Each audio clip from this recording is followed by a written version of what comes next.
جی میں ہوں ندیم صدیقی میٹرو 7 پاکستان کے ساتھ اس وقت موجود ہوں میں گلبرگ ٹاؤن میں. گلبرگ ٹاؤن میں 5 روزہ پھولوں کی نمائش ہونے جا رہی ہے، جو کہ پھولوں کی نمائش گل داؤدی جو کہ یقیناً اسلام آباد ان ٹھنڈے علاقوں میں ہوا کرتا ہے، لیکن یہاں پر ڈائریکٹر ندیم حنیف نے جو ہے وہ ہر سال کی طرح اپنی روایت کو برقرار رکھتے ہوئے گل داؤدی کی نمائش کرنے جا رہے ہیں 5 روزہ. اور بتایا جاتا ہے کہ رضوان جو ہے ہارٹ ڈیزیز ہاسپٹل ہے اس کے بالکل سامنے، اور بتایا جاتا ہے کہ جو شارع پاکستان ہے اس سے متعلقہ جو پارک ہے باغ رضوان، اس میں یہ 5 روزہ نمائش کرنے جا رہے ہیں.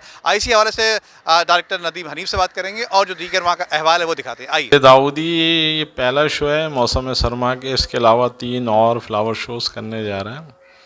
یہ فلاور شو باغ رضوان بلاک 14 میں ہم انشاءاللہ 28 تاریخ کو اس کا افتتاح ہے 4:30 بجے.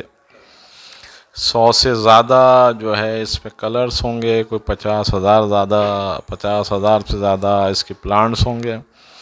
یہ ایک فیملی کا ڈسپلے ہے جسے ہم گل داؤدی یا کرنسنتھمم کہتے ہیں، اور یہ اس وقت جو میری معلومات کے مطابق اس فیملی کا ڈسپلے یا تو اسلام آباد ہوتا ہے یا لاہور، اور اس کے بعد یہ گلبرگ ٹاؤن کرنے جا رہا ہے. یہ بلاک 14 فیڈرل بی ایریا میں باغ رضوان ہے، جو الحمدللہ ہمارا ایک مینٹین پارک ہے.